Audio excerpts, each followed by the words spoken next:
Good morning students, आप सभी का लक्ष्य पॉलिटेक्निक क्लासेस में स्वागत है। माई सेल्फ अमृत पाठक।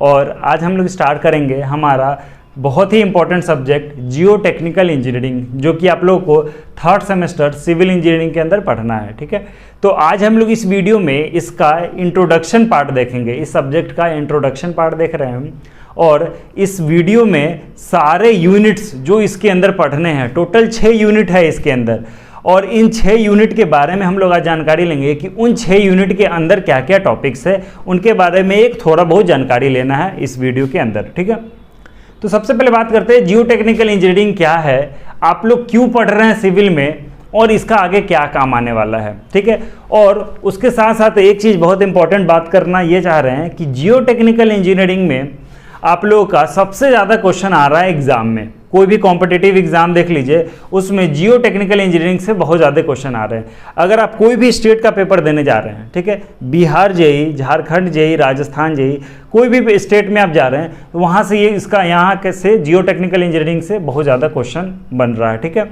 अगर आप सेंट्रल की बात करें एसएससी जेई, तो वहाँ से भी आप लोग को प्री और मेंस दोनों में आप लोग का जियो टेक्निकल इंजीनियरिंग का बहुत ही ज़्यादा रोल है। ठीक है, तो इसको बहुत अच्छे सब्जेक्ट से बहुत अच्छे से करेंगे हम लोग, आराम से करना है। और सबसे साथ में इंपॉर्टेंट क्या है कि जब ये वीडियो आप मतलब जो भी वीडियो प्ले हो रहा है सेकंड, इसके जैसे कि पहला तो इंट्रोडक्शन है, ज़्यादा टेंशन नहीं है। जब हम लोग यूनिट 1 स्टार्ट करेंगे तो प्रॉपर नोट्स बनाइए। ठीक है, नोट्स में ऐसा नहीं कि आपके पास इसका पीडीएफ है तो कोई दिक्कत नहीं है, पीडीएफ है तो आप लोग कभी भी देख लीजिएगा, नहीं, आप लोगों को प्रॉपर इसका नोट्स बनाना होगा पेन कॉपी पे अच्छे से, कि आपको आगे भी काम आएगा। ठीक है ना, तो इन सब चीज़ों से पहले तो हम लोग स्टार्ट करते हैं इंट्रोडक्शन में कि जियो टेक्निकल इंजीनियरिंग में आप लोगों को क्यों सिविल में पढ़ना है। सबसे पहली बात तो जियो टेक्निकल इंजीनियरिंग में क्या है, आप लोग को मिट्टी के बारे में पढ़ना है। मिट्टी जो होता है सॉइल के बारे में पढ़ना है। तो अगर बात करते हैं कि कोई भी स्ट्रक्चर ले लीजिए, ठीक है, कोई भी स्ट्रक्चर हो गया आप लोग का, जैसे घर बना रहे हैं, सिंपली एक घर बना रहे हैं, तो घर का लोड कहाँ आता है, फाइनली मिट्टी पे आता है। ठीक है, घर की अगर डिस्ट्रीब्यूशन, लोड डिस्ट्रीब्यूशन अगर आप लोग पढ़े होंगे, याद होगा, तो स्लैब का जो लोड होता है वो कहाँ जाता है, बीम पे जाता है।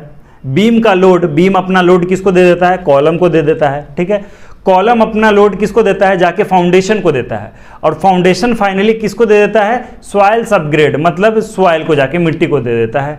तो जब मिट्टी को दे रहा है तो क्या वो मिट्टी आपके उस बिल्डिंग का भार ले सकता है। ठीक है, वो कौन बताएगा, ये सब्जेक्ट बताएगा। ठीक है, ये सब्जेक्ट आप लोगों को बताएगा कि वो जो है आप लोगों का मिट्टी, वो उस बिल्डिंग का, घर को, मतलब जो भी आपका बिल्डिंग है उसका लोड को वो बियर कर सकता है कि नहीं। बियरिंग कैपेसिटी आपको यहीं से पता चलेगा। ठीक है, तो बियरिंग कैपेसिटी, शियर स्ट्रेंथ की वो फेल कब हो रहा है, टूट कब जा रहा है मिट्टी, शियर स्ट्रेंथ हो गया, परमिएबिलिटी, ये सारा कुछ हम लोग इसके अंदर पढ़ने वाले हैं। ठीक है, तो उससे पहले जो यूनिट 1 तो है आप लोग का, कोई दिक्कत नहीं, आप लोग का इंट्रोडक्शन ही पार्ट है। यूनिट 1 आप लोगों को क्या है, थ्योरी सब्जेक्ट है कि क्यों पढ़ रहे हैं, व्हाट इज सॉइल, ये सारा कुछ है इसके अंदर यूनिट 1 के अंदर। जब यूनिट 2 स्टार्ट करेंगे, बहुत इंपॉर्टेंट बात हम आपको बता रहे हैं, जो यूनिट 2 है वो आप लोगों के लिए बाकी सारे यूनिट से सबसे ज़्यादा इंपॉर्टेंट हो जाएगा। ठीक है, क्यों, क्योंकि अगर मैक्सिमम अगर 10 क्वेश्चन आ रहे हैं कोई भी स्टेट जेई में, तो उसमें से मान के चलिए कि 5 से 6 क्वेश्चन कहाँ से होते हैं, यूनिट 2 के अंदर से होंगे। ठीक है, तो यूनिट 2 आप लोग को बहुत इंपॉर्टेंट है। यूनिट 2 बहुत ध्यान से पढ़ना पड़ेगा। ठीक है, उस टाइम हम आपको बताएंगे कि क्यों इंपॉर्टेंट है ये, और क्यों आप अगर बात करें कि कोई भी क्वेश्चन बन रहा है इसके अंदर, तो बहुत एक लाइन में उसको सॉल्व कर लीजिएगा आप लोग।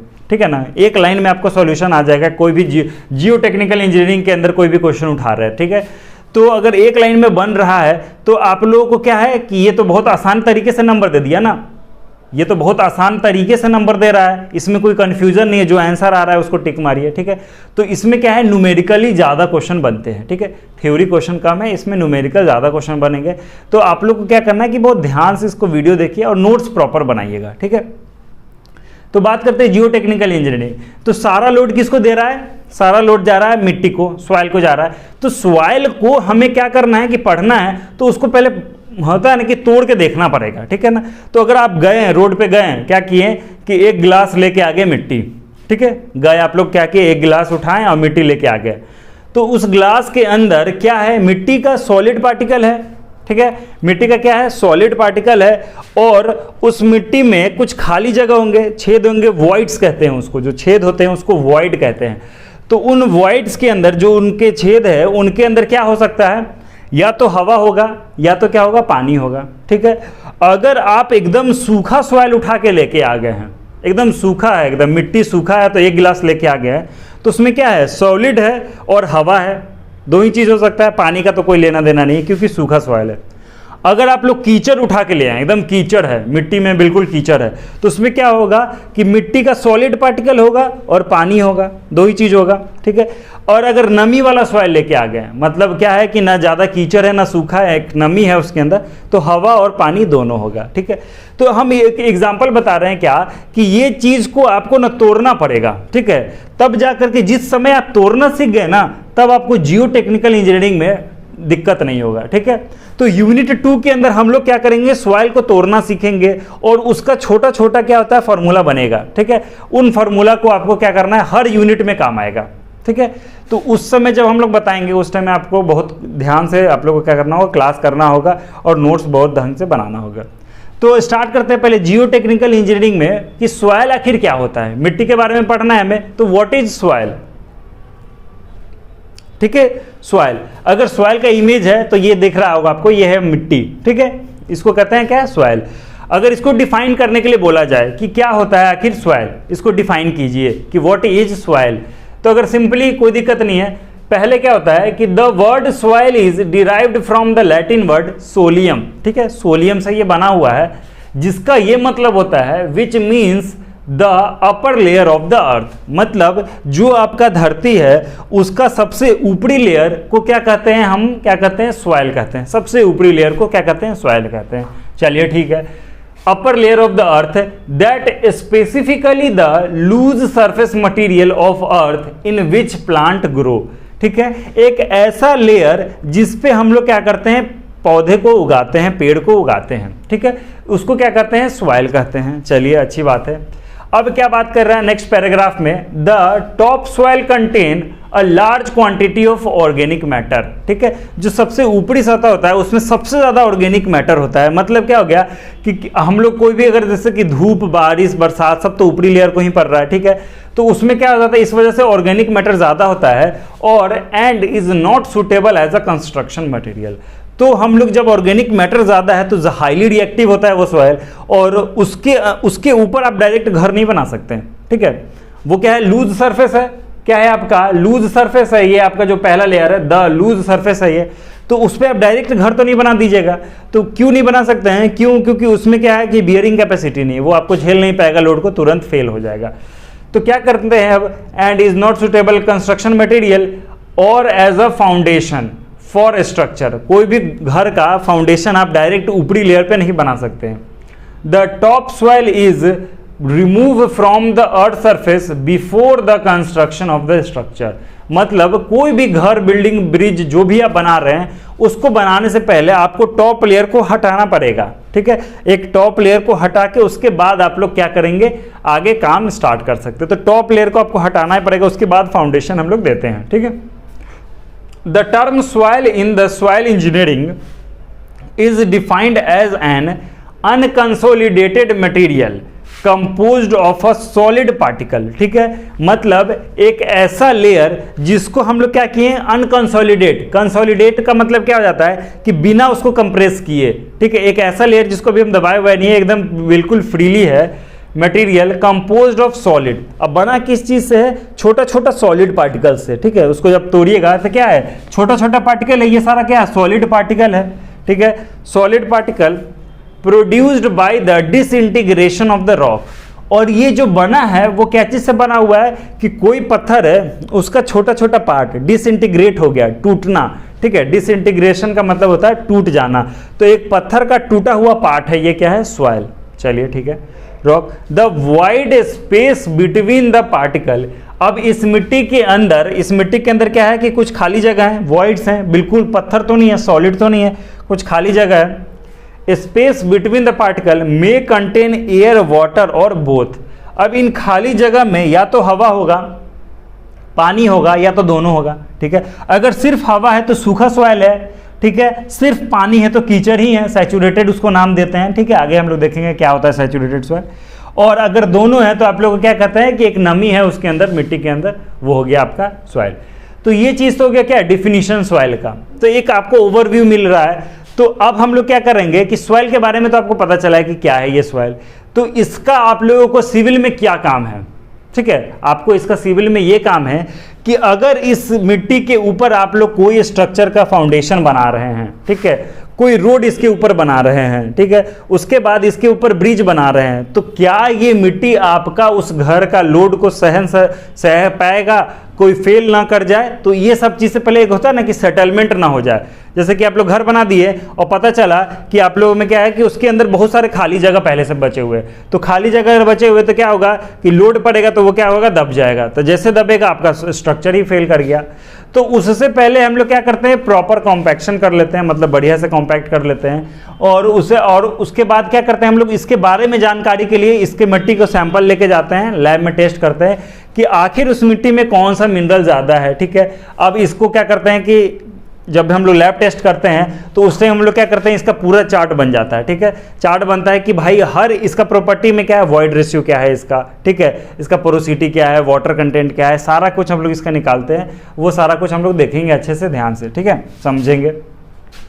अब बात करते हैं कि इस सब्जेक्ट के अंदर आप लोगों को टोटल कितने यूनिट है, वो सारा कुछ अभी देखते हैं, ठीक है। सिलेबस की बात करते हैं कि आप लोगों को इसके अंदर क्या क्या पढ़ना है, ठीक है।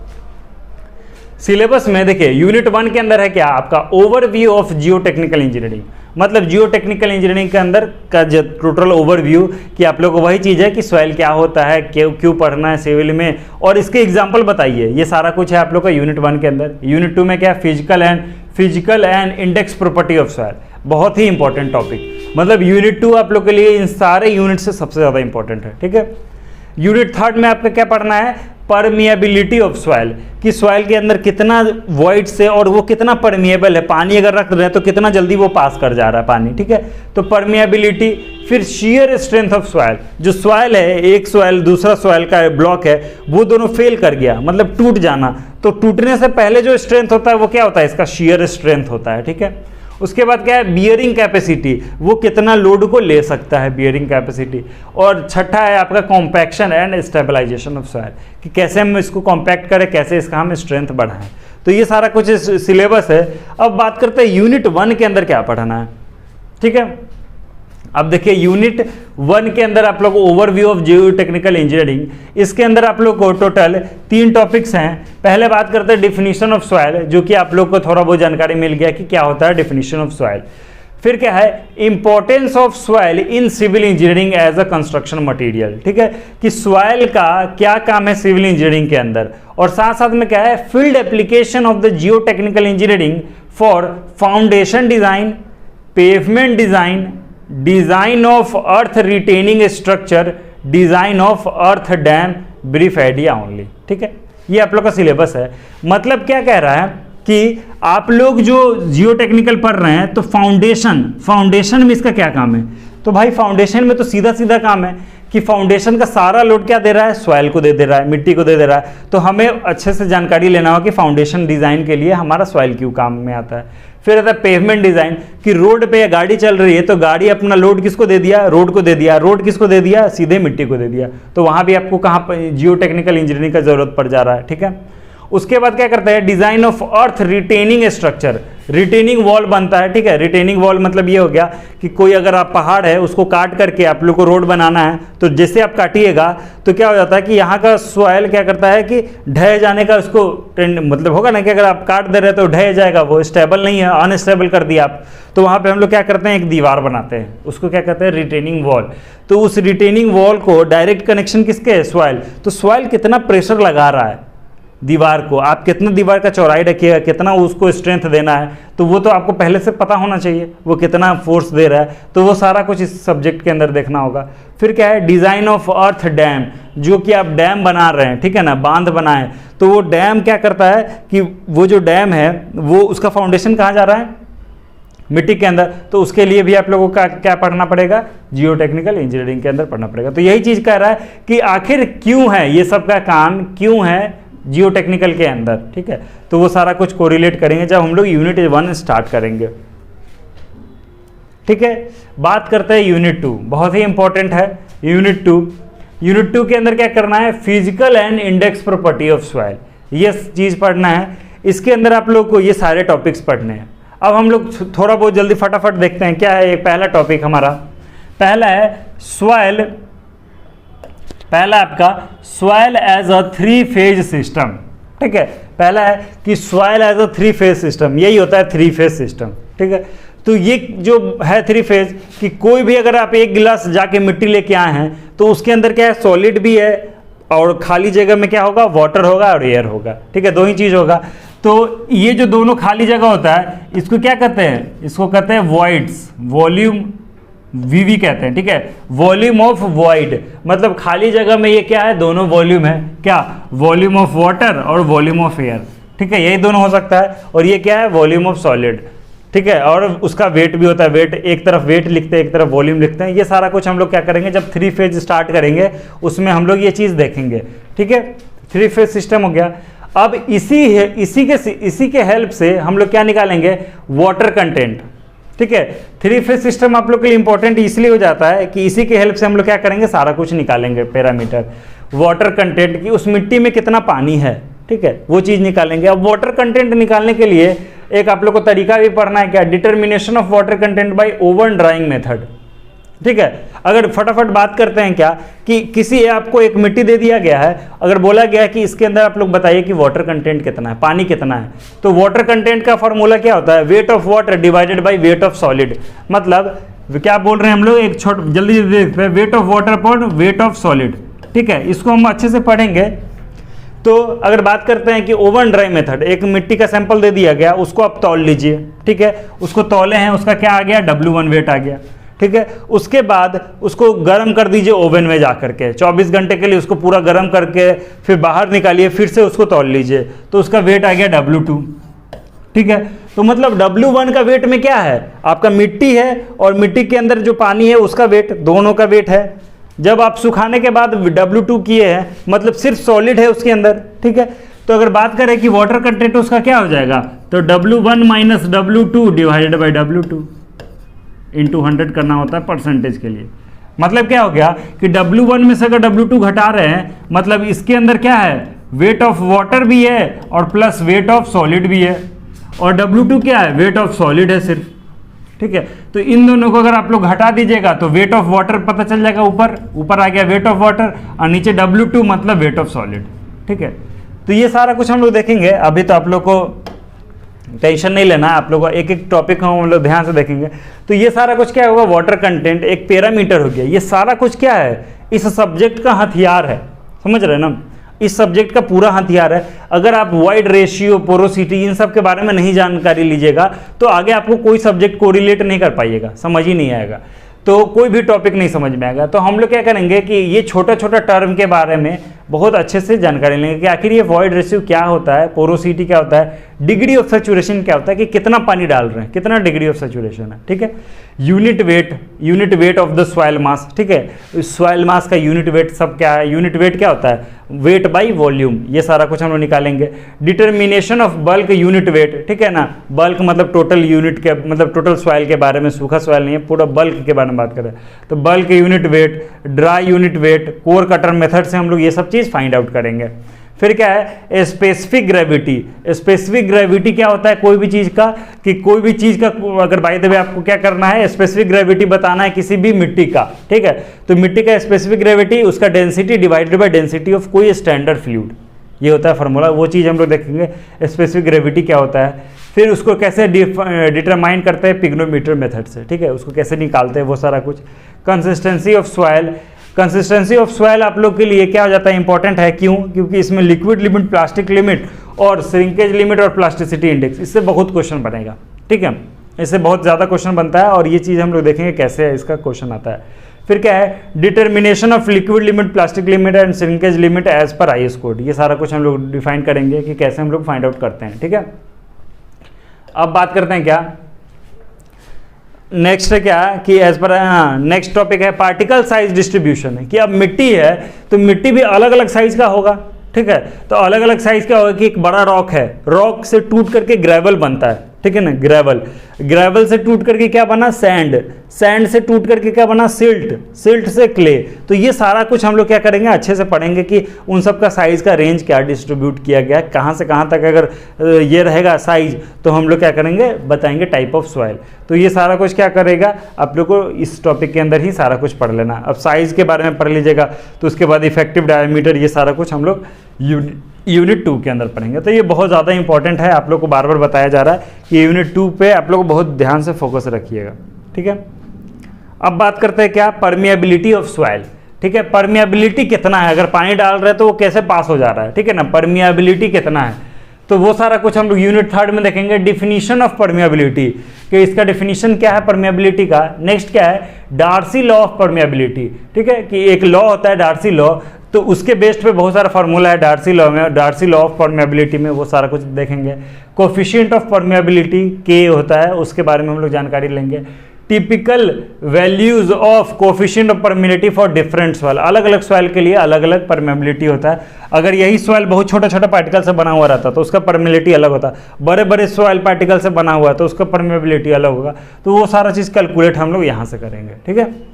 फैक्टर अफेक्टिंग परमिएबिलिटी, अब परमिएबिलिटी को क्या क्या अफेक्ट कर देता है, धूप, गर्मी, टेम्परेचर, जो भी है, टेम्परेचर, साइज ऑफ पार्टिकल, ये सारा कुछ क्या कर रहा है, इसको क्या कर रहा है, अफेक्ट कर रहा है परमिएबिलिटी को। फिर क्या है, determination of coefficient of permeability, कैसे कोफिशिएंट को फाइंड आउट करते हैं, बाय कांस्टेंट हेड मेथड, और एक होता है फॉलिंग हेड मेथड। दो मेथड है, दोनों से हम लोग क्या करेंगे, उसका वैल्यू निकालेंगे। ये सारा कुछ हो गया। फिर क्या है, डिटरमाइन कोफिशिएंट ऑफ परमिएबिलिटी, क्या आता है कि हाँ, इसके अंदर न्यूमेरिकल जो भी होता है, सिंपल प्रॉब्लम्स होता है जैसे कि हम लोग निकालते हैं, वो सारा कुछ हम लोग इसमें देखेंगे। फिर क्या है, सीपेज थ्रू अर्दन स्ट्रक्चर, मतलब कि अगर कोई डैम है, डैम बना दिए, मिट्टी का डैम बना दिए, अर्दन स्ट्रक्चर है, मिट्टी का डैम बना दिए, तो एक तरफ पानी है, एक तरफ गांव है, तो वो मिट्टी क्या करता है ना, कि अगर परमेबिलिटी आप लोग को पता चलेगा तो सीपेज होता है, मतलब क्या करेगा कि अगर पानी क्या करेगा कि सीपेज होगा, इस तरफ से उस तरफ आ जाएगा, ठीक है ना। तो डैम में क्या आता है कि इसके बारे में अगर हमें जानकारी पहले से होगा कि भाई इतना सीपेज होने वाला है, तो उससे बचने के लिए हम लोग पहले से तैयार हो जाएंगे, ठीक है। तो वो कौन बताया आप लोग को, जियो टेक्निकल इंजीनियरिंग बताया कि भाई अगर सीपेज हो रहा है तो उससे बचेंगे कैसे, और उसका क्या क्या हमारा क्या है कि तरीका है उसको रोकने का। ये सारा कुछ हम लोग देखेंगे, कितना वेलोसिटी से आ रहा है, कितना प्रेशर लेके आ रहा है, ये सारा फ्लो लाइन बनाएंगे, इक्विपोटेंशियल लाइन बनाएंगे, फेरेटिक लाइन बनाएंगे, ये सारा कुछ डायग्राम बनेंगे डैम्स के अंदर, ठीक है। अब बात करते हैं फ्लो नेट, ये सारा क्या है, फ्लो नेट, जो पानी बह रहा है, फ्लो नेट, ठीक है, मिट्टी के अंदर जो पानी बह रहा है उसके जानकारी हम लोग क्या करेंगे, इसी चैप्टर से लेंगे, फ्लो नेट। अगर ये पता चल गया, वही चीज़ हो गया कि ये सारा कुछ अगर हमें पता चल जाएगा तो हमें बचने का तरीका पता चल जाता है कि इससे हम लोग कैसे बचें और इसका क्या क्या तरीका है, जो कि आप लोग को इस सब्जेक्ट के अंदर पढ़ना है।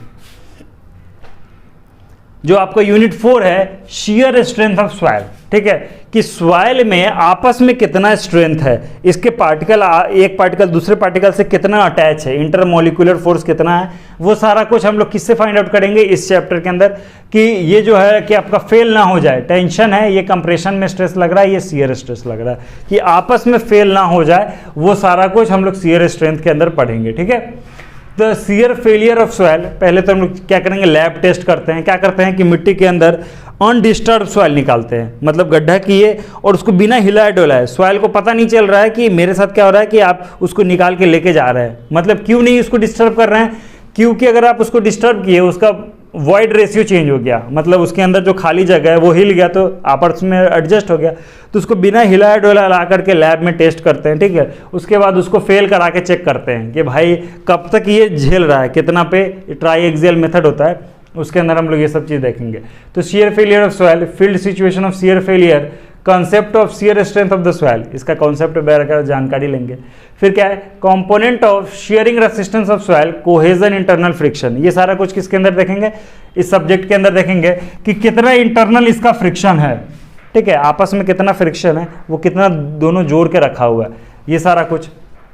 फिर क्या है, मोहर कुलम फेलियर थ्योरी, ये बहुत इंपॉर्टेंट है, आप लोग को सोम के अंदर भी पढ़ना है, मोहर सर्कल, ठीक है ना। हम लोग सर्कल जो बनाते हैं कि कितना क्या होता है, प्रिंसिपल स्ट्रेस लग रहा है, कितना शियर स्ट्रेस लग रहा है, उसके हिसाब से हम लोग एक डायग्राम बनाते हैं और उस ये बहुत ही आपको मज़ेदार टॉपिक है, जब पढ़ेंगे उस टाइम हम लोग को क्या किया जाएगा, उस टाइम आप लोग को ये है कि जो भी नोट्स बना रहे हैं, ठीक है ना, नोट्स जब बनाइएगा तो इसके अंदर जब हम लोग टॉपिक आएंगे तो उसी टाइम हम आपको बता दिया जाएगा कि इसको कैसे कैसे ड्रॉ करते हैं मोर सर्कल, क्योंकि ये आपको बहुत जगह काम आएगा। सोम के अंदर काम आ रहा है, ठीक है ना, टोटल स्ट्रेंथ ऑफ मटेरियल जब पढ़ रहे हैं मॉस वॉस, उसके अंदर भी इसका काम आता है। Failure theory, strength envelope, strength equation for purely cohesive and cohesion less soil, ठीक है। सॉइल की बात करें तो cohesive soil, cohesion less soil, मतलब कोहेजन लेस आपस में कोई फोर्स नहीं है, मतलब सैंड आपस में चिपका हुआ नहीं रहता है, कोहेजन लेस सॉइल है। और कोहेसिव सॉइल क्या हो जाता है, क्ले, जैसे क्ले क्या हो गया कि जैसे कि बर्तन बनता है ना, मिट्टी का जो बर्तन बनता है वो क्ले होता है, बहुत छोटा छोटा पार्टिकल होता है। तो इसमें क्या होता है, कोहेसिव सॉइल उसको कहा जाता है, और कोहेजन लेस सॉइल हो गया सैंड, ठीक है। तो इनके बारे में जानकारी लेना है। फिर क्या है, laboratory determination of shear strength, laboratory में जाकर शियर स्ट्रेंथ पता करेंगे। Direct shear test, unconfined compressive test, vane shear test, plotting strength envelope, determining shear strength parameter of the soil, ये सारा कुछ हम लोग क्या करेंगे लैब के अंदर कैसे होता है वो सारा कुछ हम लोग यहाँ पे पढ़ेंगे, ठीक है। यूनिट 4 हो गया आप लोगों का। यूनिट 5 के बारे में बात देखते हैं, क्या, बियरिंग कैपेसिटी ऑफ सॉइल, कि सॉइल है उसका कितना बियरिंग कैपेसिटी है वो भी हम लोग चेक करेंगे क्या इस यूनिट के अंदर।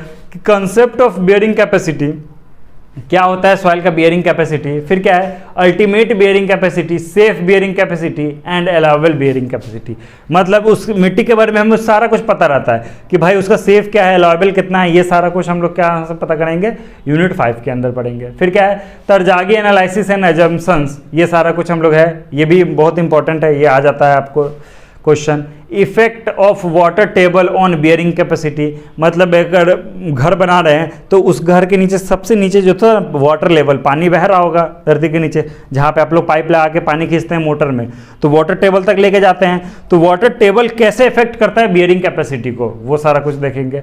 Field method of determination of bearing capacity, जो भी फील्ड पे तरीका होता है एक लैब पे तरीका होता है, तो फील्ड का जो है तरीका वो सारा कुछ इसमें देखेंगे। प्लेट लो टेस्ट करते हैं वो मेथड है, and standard penetration test procedure, ये सारा कुछ हम लोग पढ़ेंगे यूनिट 5 में। Determination of active earth pressure and passive earth pressure structure subjected to earth pressure in the field, मतलब कि कोई मिट्टी किसी दीवार को एक्टिवली, मतलब एक्टिव प्रेशर दे रहा है और दीवार अगर फोर्स दे रहा है किसको, मिट्टी को, तो वो हो गया पैसिव। तो ये सारा कुछ हम लोग इसमें यूनिट 5 में कंप्लीट कर लेंगे। लास्ट आपका यूनिट क्या है, compaction and stabilization of soil, ठीक है। Compaction and stabilization of soil में ये आप लोग का इंपॉर्टेंट है कि कॉम्पैक्शन स्टेबलाइजेशन में कि अगर हम कोई भी सॉइल को कॉम्पैक्ट कर रहे हैं, दबा रहे हैं, तो उसका क्या कर रहे हैं, वॉइड्स को कम कर रहे हैं, सिंपली उसके जो खाली जगह उसके अंदर है उसको वॉइड्स को कम कर रहे हैं, और वॉइड कम होगा तो वॉल्यूम कम होगा, और वॉल्यूम कम होगा तो क्या होगा, स्ट्रेंथ हमारा बढ़ जाएगा। तो क्या होता है कि कंसेप्ट ऑफ कॉम्पैक्शन क्या होता है, इसके अंदर का कॉन्सेप्ट, पर्पस ऑफ कॉम्पैक्शन, क्यों करते हैं हम लोग compaction, field situation where compaction is required, ऐसा कौन सा फील्ड है जहाँ पे हमें कॉम्पैक्शन करना पड़ेगा, वो सारा कुछ हम लोग इसी में देखेंगे। फिर क्या है, स्टैंडर्ड प्रॉक्टर टेस्ट, ये टेस्ट होता है, उससे हम लोग क्या करते हैं कॉम्पैक्शन वाला मेथड, ये क्या होता है स्टैंडर्ड प्रॉक्टर टेस्ट, इससे क्या होता है कॉम्पैक्शन करते हैं, और उस टेस्ट के अंदर क्या क्या है इसी में देखेंगे। टेस्ट प्रोसीजर जो भी होगा as per IS code, compaction curve, optimum moisture content, maximum dry density, zero air void, और इस टेस्ट से हम ये सारा कुछ निकालते हैं, ठीक है। ये आप लोग को न्यूमेरिकली हो जाएगा सारा कुछ निकालना। मॉडिफाइड प्रॉक्टर टेस्ट, इसी का क्या होता है, मॉडिफाइड वर्जन है मॉडिफाइड प्रॉक्टर टेस्ट। फिर क्या है, फैक्टर अफेक्टिंग कॉम्पैक्शन, कॉम्पैक्शन में क्या क्या फैक्टर अफेक्ट करता है, टाइप ऑफ लोड कैसा है, इंटेंसिटी ऑफ लोड कैसा है, ठीक है, किस तरह का मिट्टी है, तो वो सारा कुछ इसके अंदर देखेंगे। Field method of compaction, field के अंदर कौन कौन सा मेथड है, रोलिंग, रैमर और वाइब्रेशन, ठीक है ना, ये सारा क्या है कि रोलिंग कर देना, रोलर चला देना, फिर रैमरिंग करना, फिर क्या है वाइब्रेशन, मतलब वाइब्रेट करके आप कॉम्पैक्ट कर रहे हैं, तो ये सारा कुछ इसके अंदर हो गया। फिर California bearing ratio, CBR ratio कहते हैं, ठीक है ना, तो ये सारा कुछ हम लोग इसके अंदर देखेंगे। फिर क्या है, कॉन्सेप्ट ऑफ सॉइल स्टेबलाइजेशन, अब सॉइल को स्टेबल करने के लिए तरीका क्या होता है, नेसेसिटी ऑफ सॉइल स्टेबलाइजेशन, कैसे इसको करते हैं वो सारा कुछ। फिर क्या है, different method of soil stabilization, अलग अलग मेथड क्या क्या है, mechanical soil stabilization, lime stabilization, cement stabilization और बिटुमिन स्टेबलाइजेशन, फ्लाई स्टेबलाइजेशन मतलब क्या होगा कि अगर कोई मिट्टी है, डायरेक्ट मिट्टी पे घर बनाना दिक्कत है, उसमें आप सीमेंटे मिला दीजिए, ठीक है, उसका स्ट्रेंथ बढ़ गया, फ्लाई ऐश मिला दीजिए, तो स्टेबलाइज कर रहे हैं हम लोग सॉइल कुछ। तो ये सारा कुछ आप लोग को इस सब्जेक्ट के अंदर पढ़ना है। अब बात करते हैं क्या कि नेक्स्ट वीडियो तो हमारा क्या होगा, यूनिट 1 स्टार्ट करेंगे हम लोग ओवरव्यू वाला, ठीक है। तो उससे पहले आप लोग एक चीज़ दिमाग में रखिएगा कि जियोटेक इंजीनियरिंग का जब भी हम लोग पढ़ रहे हैं तो आप लोगों का सबसे बार बार हम यही चीज़ बोल रहे हैं कि नोट्स जो बना रहे हैं आप लोग बहुत परफेक्ट, डायग्राम जो बनेगा एकदम बिल्कुल परफेक्ट बनाइएगा।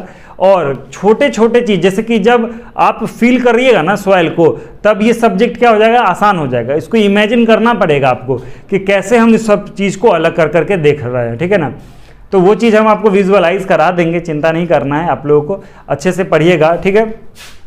और उसके बाद हम लोग इसके बाद हम लोग यूनिट 1 जब स्टार्ट कर रहे हैं तो उसमें हम लोग क्या कर देंगे कि पहले तो सारा खत्म हो जाएगा सब्जेक्ट, उसके बाद हम लोग क्वेश्चन करेंगे, ऑब्जेक्टिव क्वेश्चन जो यूनिट 1 से रिलेटेड है, ठीक है। और उसके बाद फिर क्या करेंगे, यूनिट 2 स्टार्ट करेंगे, यूनिट 3 ऐसे सो ऑन स्टार्ट होगा, ठीक है। तो थैंक यू वेरी मच। आप लोग नेक्स्ट वीडियो में हम लोग मिलते हैं। Thank you.